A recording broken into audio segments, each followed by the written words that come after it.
आपल्या पाळीसी भक्तजना अंबरची साठी जन्मसृष्टी रे दुष्ट निर्दय किती धन्य तुझ कृपा सिंधू भरतील आपल्या तू बोला साथ करे तुका म्हणे तुझ वर्णिती पुराणे होय नारायणे दया सिंधू प्रभू रामचंद्राच्या पदस्पर्शाने त्याचप्रमाणे बजरंगबलीच्या कृपा प्रसादाने आणि सद्गुरू काशीनाथ महाराजांच्या आशीर्वादाने चालत आलेला हा अखंड हरिनाम सप्ताह वय 76 76 वर्षामध्ये आपण यावर्षी पदार्पण केलेलं आहे. आणि माझ्याकडे जवळजवळ ही जी सेवा आहे ही 1990 पासून आहे. मला 1990 पासून आहे. खरोखर मी माझं भाग्य समजतो की दगडाला लोकांनी शेंदूर लावला आणि त्या दगडाला काय आलं मी म्हणत नाही, तुम्ही म्हणता म्हणून अंगीकार करतो. विठ्ठला विठ्ठला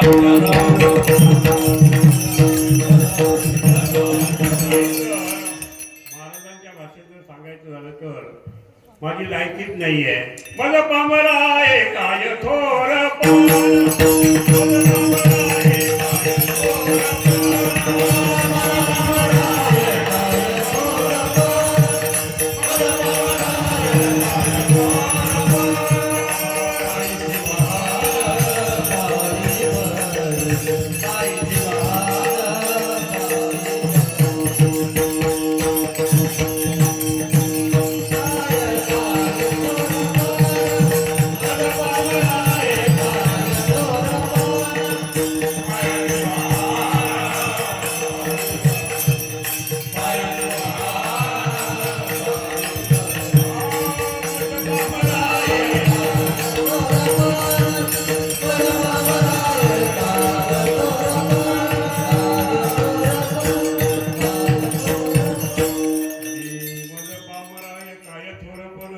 पायी जीवन पायी बरी करील तो गायन होय महाराज परी पाहिजे शुद्ध अंगी.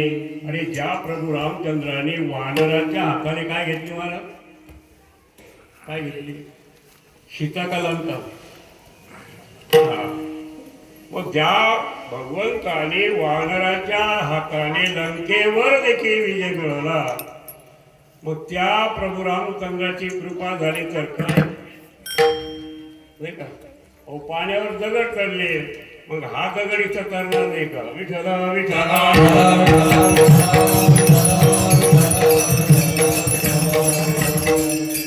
आणि आज खरोखर we are celebrating the birthday of the god Ram. थोडंफार इंग्रजी बरोबर. आपण आज या ठिकाणी प्रभू रामचंद्राचा जन्मदिवस की अवतार दिवस?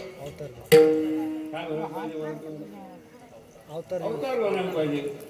अवतार आहे, देवाचा अवतार आहे, संतांचा अवतार आहे. आणि तुमचा आमचा काय जन्म आहे. पण आपलं कसं आहे, मराठी भाषेमध्ये एकदा का पडिले वळणी इंद्रिय असं का भावत्व निराळा नाही तुझा. आणि महाराज म्हणतात का मला एखाद्या आता येताचा विचारलं महाराज दुकानावर गजूला सांगायला बाबा मी चाललो बरं का, सांगून यायला पाहिजे तुला काय झालं काही कळायला पाहिजे की नाही, सांगायला पाहिजे. सांगितलं मी चाललो. तेवढ्यात एक जर भेटला म्हणजे कुठं झालं म्हटलं प्रभू रामचंद्राचा आज जन्मदिवस आहे, अवतार दिवस आहे, तो साजरा करण्यासाठी शिराळ्याला चाललो. म्हणजे दरवर्षीच काय झालं म्हटलं गाड व्हावं तुम्ही काय बायपासला जाऊन तो तुमचा जन्मदिवस साजरा करता. हा जगाचा मायबाप आहे. कोण आहे? जगाचा मायबाप आहे. आणि त्याचा जर वाढदिवस आपण साजरा केला नाही तर आपली वाढ खुंटल्याशिवाय राहणार नाही बरं का.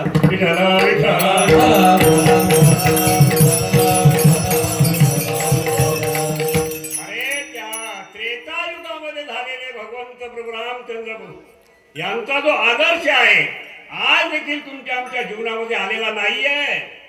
आणि म्हणून आम्ही ज्यावेळेस बरं का होतो महाराजच म्हणे तुम्ही तपासण्यामुळे आता महाराजच झाले बरं का. हा आम्ही मुलांना सांगायचं बेटा हो आज गांधी जयंती आहे, लोकमान्य टिळक पुण्यतिथी आहे, तुम्हाला भाषण करावं लागेल. तेव्हा गुरुजी कसं बोला म्हटलं तुम्ही उभा राहा मी लिहून देतो. ते उभं राहिले म्हणायचं थोडं महात्मे होऊन गेले. काय म्हणायचं तो थोर महात्मे होऊन गेले, चरित्र त्यांचे पहा जरा, आपण त्यांच्या समान न व्हावे. म्हटलं तुम्ही? मी काय म्हटलं? आपण त्यांच्या समान न व्हावे म्हटलं. विठ्ठला विठ्ठला सुरुवात करायची महाराज. थोर महात्मे होऊन गेले, चरित्र त्यांचे पाझर, आपण त्यांच्या समान व्हावे हाती सापडे बोध खरा. कशा करता सांगायचं? कशा करता? आपण मला सांगा, 76 वर्ष आहे. पुढच्या वर्षी मी कीर्तन करेल की नाही ह्याची काही शक्यता नाही. पण एक तुम्हाला विचारतो, 76 लोक तरी 76 दिवसात या 76 वर्षामध्ये माळकरी झाले का? होय म्हणत असताल तुम्ही कीर्तन करतो, नाही म्हणत असताल तर जे कीर्तन करतो झालं असं नाही झालं. तुम्ही गणना करा, सर्व गुन्हाही झाले 76. मी म्हणतो कारण ज्याने घातलं त्यांनी त्याचा तर तोडूनही घातलं. अरे ज्या प्रभू रामचंद्राचा आदर्श आम्ही करतोय, मग त्याचे आपण व्हायला पाहिजे की नाही? आपण कोणाचं व्हावं? आपले आई वडील आपले खरे मायबाप आहे की आपला तो पांडुरंग आपला मायबाप आहे? तो भगवंत आपला मायबाप आहे. मग त्याचा आपण व्हायला पाहिजे. जिसने एक को पाया उसने सब कुछ पाया, आणि जिसने एक को नहीं पाया उसने कुछ नहीं पाया. कारण हा नरदेह आपल्याला मिळालेला आहे. हा नरदेह नुसता खाण्यापिण्यासाठी नाही महाराज. इतर देहामध्ये 4 गोष्टी मी नेहमी सांगत असतो, आहार, निद्रा, भय आणि मैथून. या 4 गोष्टी असतात. पण या नरदेहामध्ये भगवंताने तुम्हाला ज्ञान दिलेलं आहे.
देवाचे वचन अन्य काय ज्ञान नाही कोटे. हा निराभिमान तो प्रत्येक देहामध्ये. तुम्ही आम्ही जेवण करतो, ते देखील जेवण करतात, ते खातात. आपण जेवण म्हणतो, त्यांना म्हणतात खाणं. बरं का? फरक एवढाच आहे. तुम्ही आम्ही झोपतो, ते देखील झोपतात. अगो जगदीशचंद्र बोसांनी देखील सिद्धांत मांडला, प्रयोग करून दाखवला की हे झाडं देखील काय करतात? झोपा घेतात राहते. ते देखील ते अन्न शोषण करतात. तर अशा प्रकारे म्हणून प्राणी पक्षी सर्व काही आहे ते जेवणही करतात, झोपाही घेतात. भय प्रत्येकाला भीती आहे. प्रत्येकाला काय भीती आहे? तुम्हाला भीती आहे. कशाची भीती आहे? किती वेळेस कीर्तन चालतं नाही का? कशाची भीती आहे ताई आपल्याला? तुम्हाला भीतीच नाही वाटत कशी? कारण जे वारकरी येतो तेव्हा आम्हाला कशाची भीती नाही आहे. काळ जगा खाया आणि माथा दिला वारकरी म्हणजे आम्हाला कशाची भीती? बरोबर आहे त्यांचं, काय चुकलं नाही. पण तुम्हाला आम्हाला मरणाची भीती आहे. आणि मरण हे अंतिम सत्य आहे. मरण हे अंतिम सत्य आहे. कारण त्याचे सूत्र आहे बा, आयुष्य अधिक आयुष्य, देह अधिक आयुष्य बरोबर जीवन होतं. देह अधिक आयुष्य बरोबर जीवन. आणि देह पुन्हा आयुष्य काय करावं? काय होतं? मराठी गणित शिकवलं कसं आहे? प्रिन्सिपल होते. देह पुन्हा आयुष्य बरोबर काय? मृत्यू. त्याला झोपट मार्गाने म्हणायचं मरण. देहातून आयुष्यवादा झाला की मरण आहे. कारण परिमळ गेली अवश्य फुलं भेटी कैसा. मग या देहात आल्यानंतर भजन करावं. भोजन करू नये असं नाहीये बरं का? भोजनही करावं, पण सात्विक भोजन करावं. देवाला जे आवडतं, आवडे देवाची ऐकावं प्रकार, नामाचा उच्चार कधी मध्ये व्यवस्था नाही तर सप्ताह आला की जय विठ्ठल रामकृष्ण हरी, आणि सप्ताह झाला की आम्ही जातो आमच्या घरी. नाही ना, तसं नाही ना. अरे देवाचं भजन करत राहावं. अर्जुन महाराज एवढं भजन करायचे की त्यांचे रोम रोम काय करायचे, कृष्ण कृष्ण म्हणायचे महाराज. आणि अशा प्रकारे मग या देहात आला आपला तो देव एक करून घ्यावा, ते देवीला जीवा सुख नाही. मला सांगा, किती जरी पैसा कमवला तर सुख आहे का?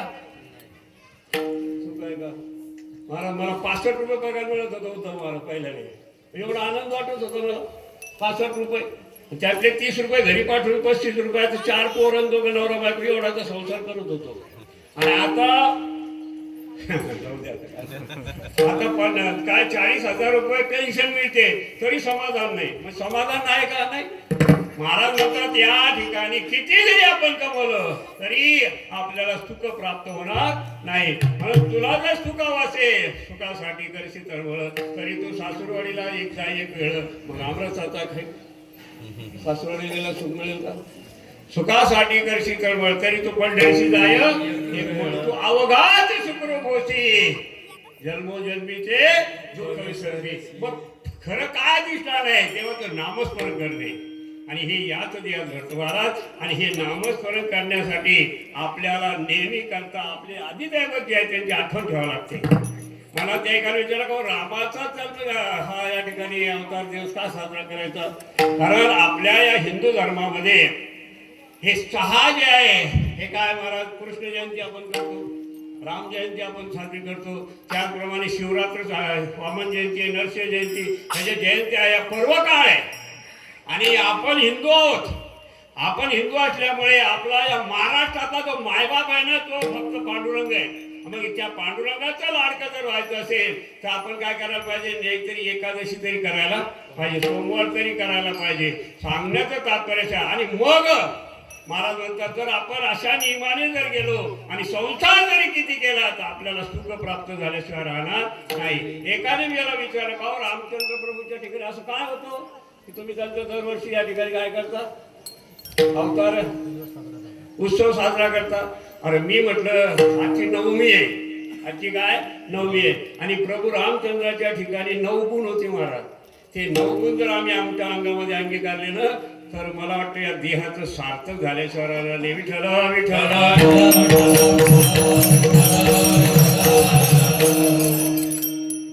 ऐका, पहिला जो गुण आहे, प्रभू रामचंद्रासारखा देव नव्हता, देव नाही. प्रभू रामचंद्रासारखा देव नाही महाराज, बरं का. कारण ते ज्या वेळेस मातंग ऋषींनी शबरीला सांगितलं की बेटा तू अशाच प्रकारे या ठिकाणी तपश्चर्या करत बघ, एक दिवस असा येईल की प्रभू रामचंद्र तुला काय देतील, भेट देतील. दररोज उठायची शबरी त्या अरण्यामध्ये झोपडी घातलेली आहे. दररोज उठायची, झाडझूड करायची, साडा टाकायची आणि जे जे फुलं मिळतील त्या फुलांचे यातून तिथून आरास करायची महाराज. आणि जे फळं मिळतील ते आणायचे चाखून बघायचे. जसं आजकाल तुम्ही पाहताना पाहुणे आले की चहाचा ते हातावर टाकता नाही का, तशी ती चाखायची. माझ्या रामाला गोड फळं हवे. आणि अशा प्रकारे अगदी वयोवृद्ध झाले महाराज. दररोज म्हणायची हो राम रघुनंदना आश्रमात या कधी रे येशील राम रघुनंदना. मग एक दिवस प्रभू रामचंद्र तिला भेट दिली. रामासारखा देवने महाराज. आणि अहिल्याचा उद्धार केला. रामासारखा देवने. त्याच्या पुढे त्याला रामासारखा राजा नाही. आजचे राज्य करते कशी आहेत आपल्याला माहिती आहे बरं का. आता बरं आहे महाराज, 75% फरक पडलेला आहे. नाही तर कुणीकडे हिंडा, कुणीकडे पडा, काही करा असं राज्य होतं. पण आता एक सूत्रीपणा आलेला आहे. आपण मानव आहोत, माणसासारखं जगण्याचा अधिकार आपल्याला दिले आहे. आपलं अधिष्ठान जे आहे ते देवदेवताचं अधिष्ठान. आज मला सांगा, अरे 550 वर्ष आपला देव कुठे होता? तंबूत होता महाराज, तंबूत. काही लाजा वाटल्या नाही त्यावेळेस. मी म्हणत सरकारला काय तंबूत होता महाराज. आणि देव तंबूत आहे आणि आम्ही आलेशाने बंगल्यामध्ये राहतो. काही वाटायला पाहिजे होतं की त्यावेळेस त्या लोकांना. पण आमचे आले महाराज. कोण म्हणाल तुम्ही म्हटलं म्हणजे मी म्हणेन सरकार आलं आमचं. आणि सरकारांनी काय केलं महाराज, आमच्या प्रभू रामचंद्राचा हा वनवास. अरे ज्याने 14 वर्ष अगोदर वनवास भोगला, 5.5 वर्ष देखील त्यांना वनवास भोगावा लागला आणि त्या प्रभू रामचंद्राला आमच्या आलेल्या या सरकारने सुंदर असं मंदिरामध्ये काय केलं, मला विराजमान केले. प्रभू रामचंद्र भगवान की जय. त्यांचे काम मला वाटतं रामाच्या पाया पडण्याच्या अगोदर त्यांच्या पाया पडलं तरी चालेल महाराज. ते आता या कलियुगात ते रामच आहेत. विठ्ठल विठ्ठल.